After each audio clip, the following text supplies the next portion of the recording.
Okay, ngayon naman, Dayan, syempre malapit na ang pagdating ni President Obama dito sa Pilipinas. Kaya naman, alamin natin ngayon kung ano na ba yung mga preparasyon, syempre, na ginagawa ng ating pamahalaan at ng iba't ibang pang mga grupo. So lahat ng yan, babalitaan tayo ni Mike Cohen dito lamang sa Connection.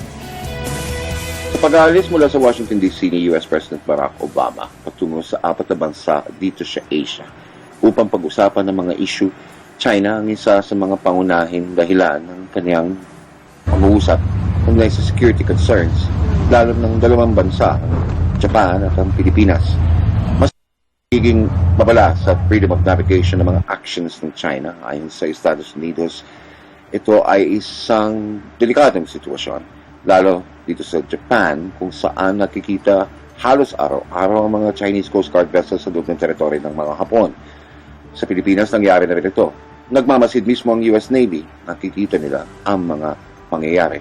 No. We have to do better at being able to communicate with each other in a way that allows us to not lead to miscalculation that won't be productive. Fundamental goals are ones of, if you will, assuring different states of the credibility of U.S. policy, the determination, despite events in the Middle East and despite events in Central Europe, that the United States means what it says in terms of a redirection to Asia and the Pacific.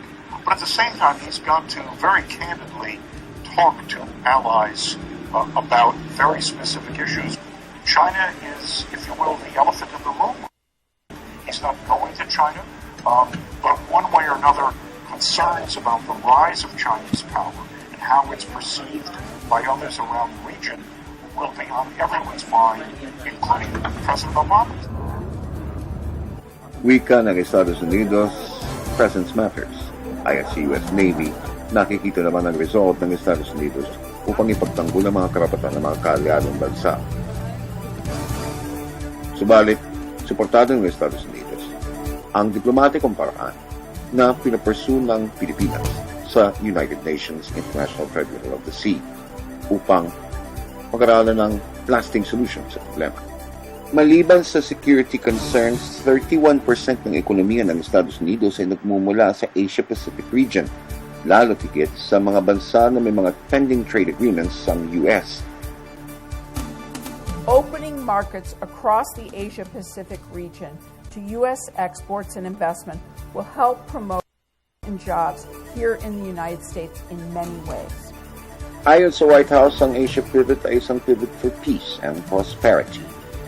Para sa Telebisyon ng Bayan, Mike Cohen, ETV.